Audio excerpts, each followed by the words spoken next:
જરા વિચારો કે ભારતની સંસદ કોઈ એવો કાયદો પસાર કરી દે કે જેનાથી નાગરિકોના મૂળભૂત અધિકારો છીનવાઈ જાય અને આવા કાયદાને દેશની કોઈ પણ અદાલતમાં પડકારી પર ન શકાય, આવો કાયદો બનાવવામાં આવે કે કાયદામાં આવો સુધારો કરવામાં આવે તો શું થાય?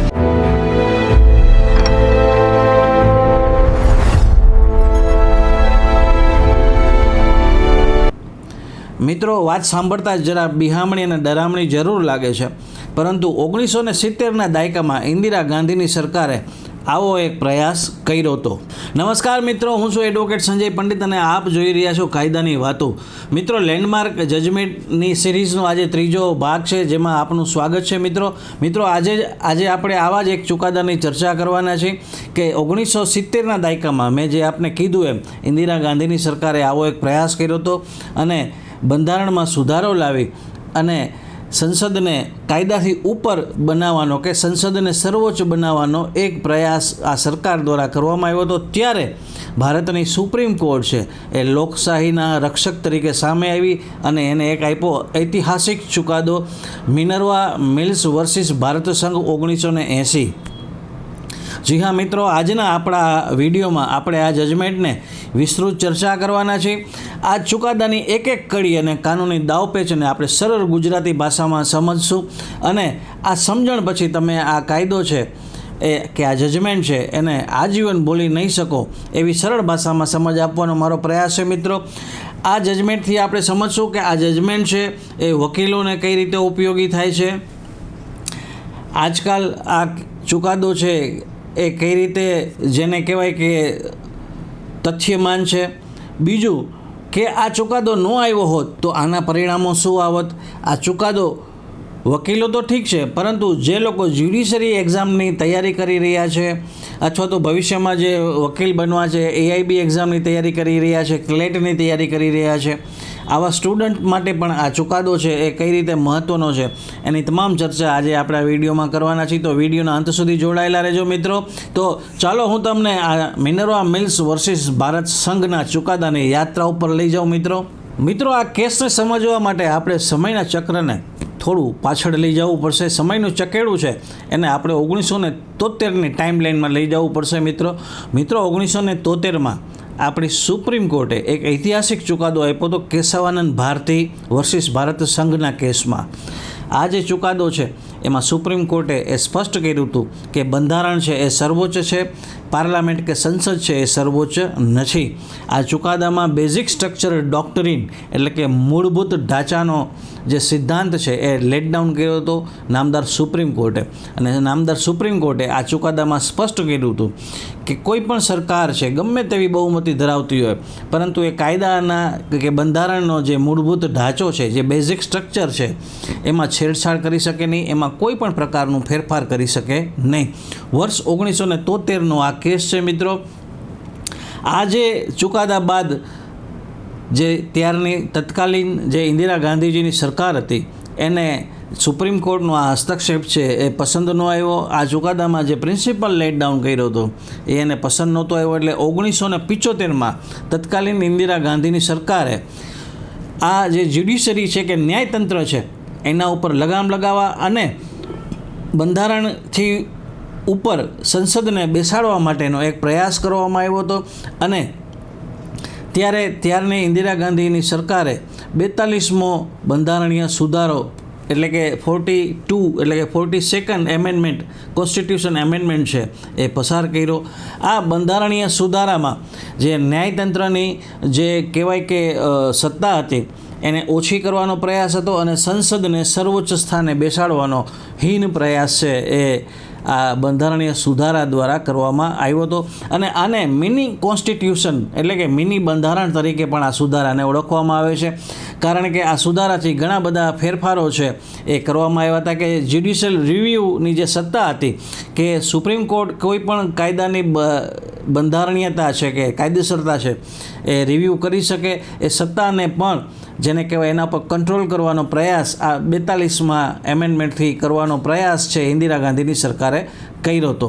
મિત્રો, આજે 42મો બંધારણીય સુધારો લાવવામાં આવ્યો એ સુધારામાં શું શું એવી બાબતો હતી કે જે સરકાર છે એ સુધારો કરવા ઈચ્છતી હતી. એમાં સૌથી પહેલું આર્ટિકલ 368 એમાં ક્લુઝ 4 અને 5 એવી ઉમેરવામાં આવી કે સંસદના બંધારણીય સુધારાને ભારતની કોઈપણ અદાલતમાં પડકારી શકાશે નહીં. એટલે સંસદ છે એ કોઈપણ બંધારણમાં જો કોઈપણ પ્રકારનો સુધારો કરે તો એને કોઈપણ અદાલતમાં પડકારી શકાય નહીં. આવી જે જોગવાઈ છે એ ઉમેરવામાં આવી. અને બીજું કે આર્ટિકલ 31C એટલે કે રાજ્યના નીતિ નિર્દેશક તત્વો જે DPSP જેને કહેવાય છે એને લાગુ કરવા માટે જો કોઈ કાયદો બનાવવામાં આવે તો તેને મૂળભૂત અધિકારોના વાયોલેશન એટલે કે આર્ટિકલ 14 અને આર્ટિકલ 19ના ભંગ બદલ કોઈ પણ કોર્ટ છે એ રદ કરી શકશે નહીં.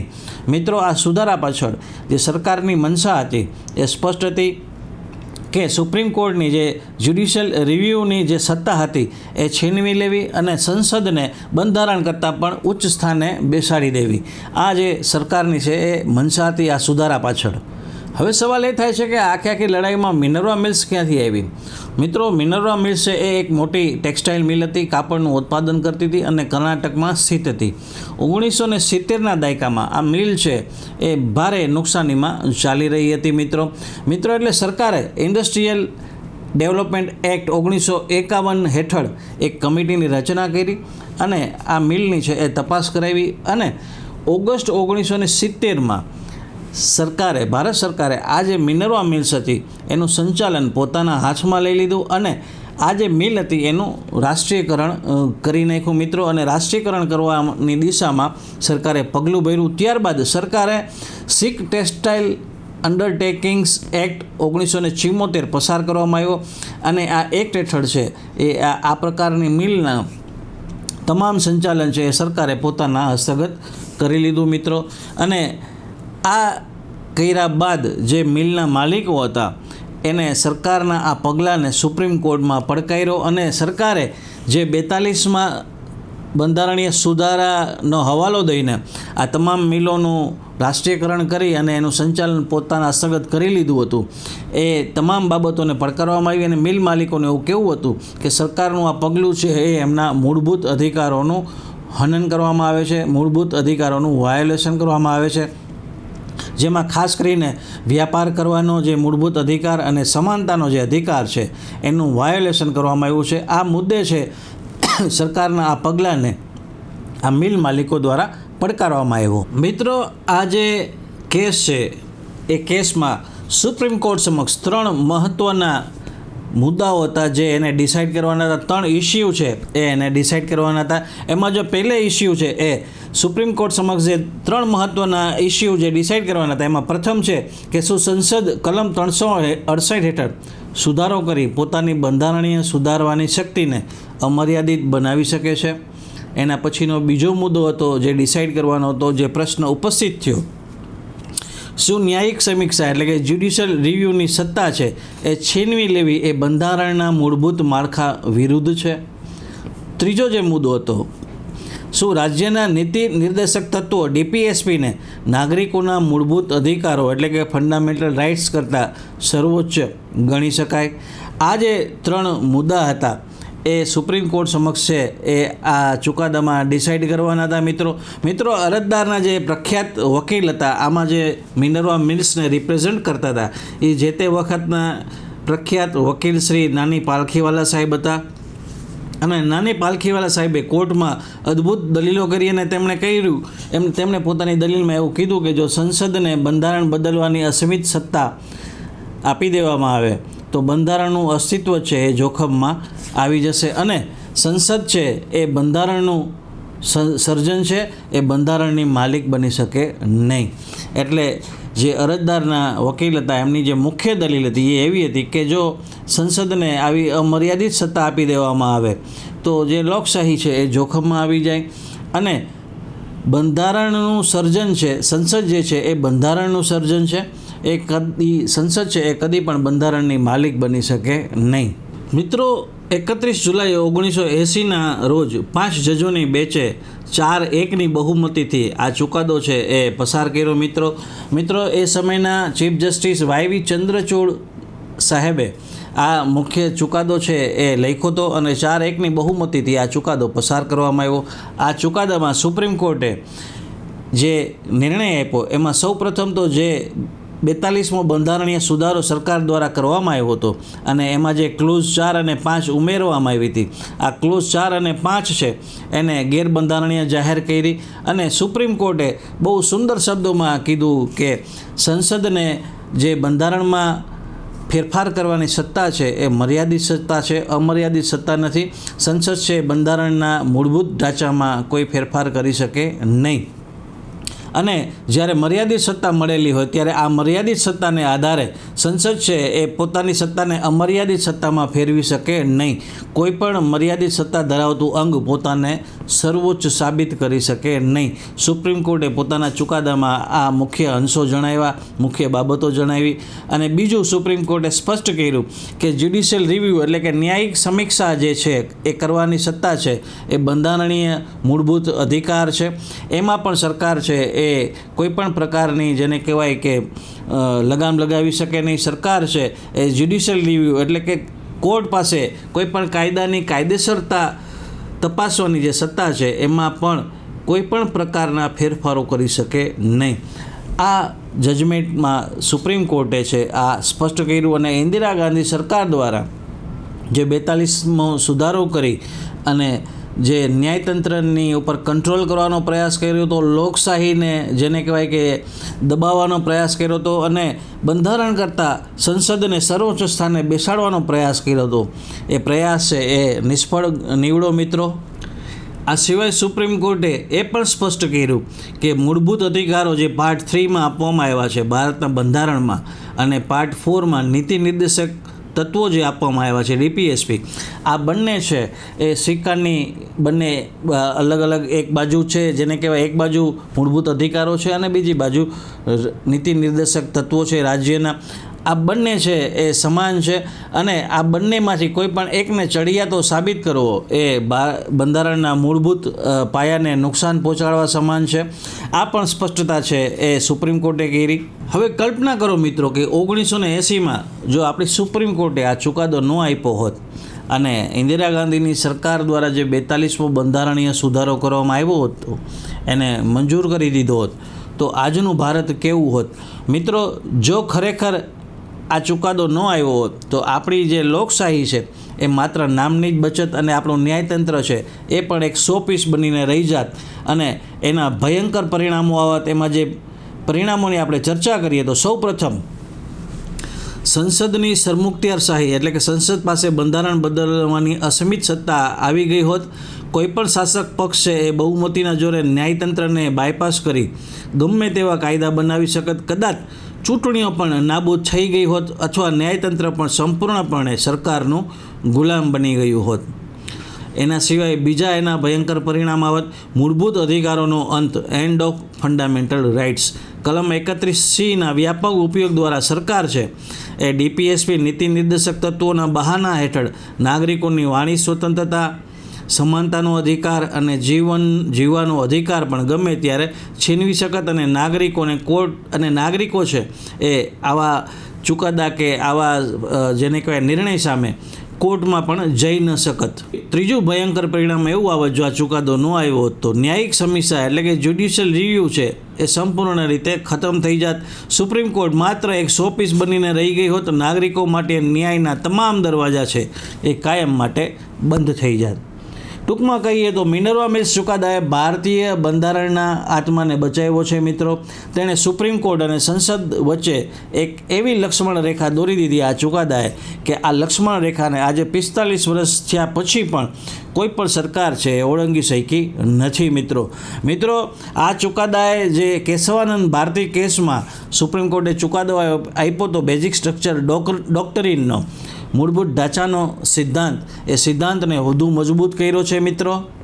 આ ચુકાદો છે એ પરીક્ષાની દ્રષ્ટિએ કઈ રીતે મહત્ત્વનો છે. જે લોકો પરીક્ષાની તૈયારી કરી રહ્યા છે જ્યુડિશરીની અથવા તો કોઈપણ પ્રકારની લોને લગતી એક્ઝામની તૈયારી કરી રહ્યા છે એવા વિદ્યાર્થી માટે આ ચુકાદો છે કઈ રીતે મહત્ત્વનો હતો એ જો આપણે સમજીએ તો તમારે આ બાબત ખાસ નોંધી લેવી જોઈએ કે આ ચુકાદાથી બેઝિક સ્ટ્રક્ચર ડોક્ટ્રીન છે એને વધુ મજબૂતાઈ આપવામાં આવી આ ચુકાદાથી ઇન્દિરા ગાંધીની સરકાર દ્વારા જે 42મો બંધારણીય સુધારો કરવામાં આવ્યો હતો એમાં કલમ 368ની જોગવાઈ 4 અને 5ને સંપૂર્ણપણે રદ બાતલ કરવામાં આવી, ગેરબંધારણીય જાહેર કરવામાં આવી અને આ ચુકાદાથી કલમ 31C હેઠળ જે DPSPનો વ્યાપ હતો એને મર્યાદિત કરવામાં આવ્યો મિત્રો. તો મિત્રો આ પરીક્ષાની દ્રષ્ટિએ આ ખાસ મહત્ત્વની બાબતો છે જે તમારે નોંધી લેવી જોઈએ. આ ચુકાદાને આધારે પરીક્ષામાં આને લગતા આ પ્રકારના પ્રશ્નો પણ પૂછાઈ શકે છે. ચાલો મિત્રો, હવે વારો છે આજના કાનૂની શબ્દનો, એટલે કે રેશિયો ડેસિડેન્ડી. એટલે કે આ ચુકાદાનો મુખ્ય સિદ્ધાંત કે મુખ્ય તર્ક શું હતો મિત્રો મિનર્વા મિલ્સ વર્સિસ ભારત સંઘ. આ ચુકાદાનો મુખ્ય તર્ક કે મુખ્ય સિદ્ધાંત એ હતો કે સંસદ પાસે બંધારણમાં સુધારો કરવાની સત્તા છે એ મર્યાદિત સત્તા છે, અમર્યાદિત સત્તા નથી. અને જ્યુડિશિયલ રિવ્યૂ એટલે કે ન્યાયિક સમીક્ષા છે એ અનિવાર્ય છે. તો મિત્રો મિનર્વા મિલ્સ વર્સિસ ભારત સંઘ આ ચુકાદો છે એ સાબિત કરે છે કે ભારતમાં કોઈ પણ વ્યક્તિ, કોઈ પણ સરકાર, સંસદ, પાર્લામેન્ટ કે કોઈ પણ સંસ્થા એ સર્વોચ્ચ નથી. માત્ર ને માત્ર ભારતમાં બંધારણ છે એ સર્વોચ્ચ છે. મિત્રો, જો તમને આ વિડીયોમાં જે આપણે આ વિગતવાર ચર્ચા કરી અને આ જજમેન્ટનો જે આપણે જેને કહેવાય કે સરળ ગુજરાતી ભાષામાં મેં સમજાવવાનો પ્રયાસ કર્યો એ જો તમને ગમ્યું હોય તો આ વિડીયો જરૂર લાઈક કરજો, સબસ્ક્રાઈબ કરજો, તમારા ગ્રુપમાં જરૂર શેર કરજો અને કાયદાના વિદ્યાર્થી મિત્રો છે એ પોતાના ગ્રુપમાં આ વિડીયો જરૂર શેર કરે. વકીલ મિત્રો પણ પોતાના ગ્રુપમાં જરૂર શેર કરે, કારણ કે કોર્ટમાં પણ ગમે ત્યારે તમે આ ચુકાદાને સાઇટ કરી શકો છો. ઘણા એવા પ્રસંગો કે એવા કેસો તમારી સામે આવે ત્યારે, ખાસ કરીને જ્યારે ફંડામેન્ટલ રાઇટનું વાયોલેશન થયું હોય એવા કોઈ કેસ તમારી પાસે હોય, અથવા તો એવા કોઈ કેસ હોય કે જેમાં બેઝિક સ્ટ્રક્ચરને જેને કહેવાય કે સરકાર દ્વારા એમાં કોઈ ફેરફાર કરવાનો પ્રયાસ કરવામાં આવ્યો હોય, ત્યારે આ પ્રકારના જે ચુકાદા છે તમે વકીલ મિત્રો છે એ કેસમાં સાઇટ કરી શકે છે. મિત્રો તો હવે આપણે આના પછીના ભાગમાં ચર્ચા કરવાના છીએ. જે નવો આપણું જજમેન્ટ લઈને આવશું એ આપણું જજમેન્ટ છે ઇન્દિરા સાહાની વિરુદ્ધ ભારત સંઘ 1992, એટલે કે પ્રસિદ્ધ જે મંડલ કેસ છે એની આપણે ચર્ચા કરવાના છીએ. જેમાં આપણે ચર્ચા કરીશું કે શું અનામત છે એ 50% વધુ હોઈ શકે અથવા તો વધી શકે. તો મિત્રો જોડાયેલા રહો કાયદાની વાતો સાથે, અને ફરી પાછો નવા ભાગ સાથે, નવા જજમેન્ટ સાથે તમારી સમક્ષ જલ્દીથી રજૂ થઈશ. ત્યાં સુધી મને રજા આપશો. પોતાનું ખૂબ જ ધ્યાન રાખજો. Take care. જય હિન્દ, જય જય ગરવી ગુજરાત. કાયદાની વાતો સાથે જોડાયેલા રહો અને કાયદાના જાણકાર બનો. ધન્યવાદ. આવી જ રસપ્રદ અને ઉપયોગી માહિતી માટે કાયદાની વાતો સાથે જોડાયેલા રહો.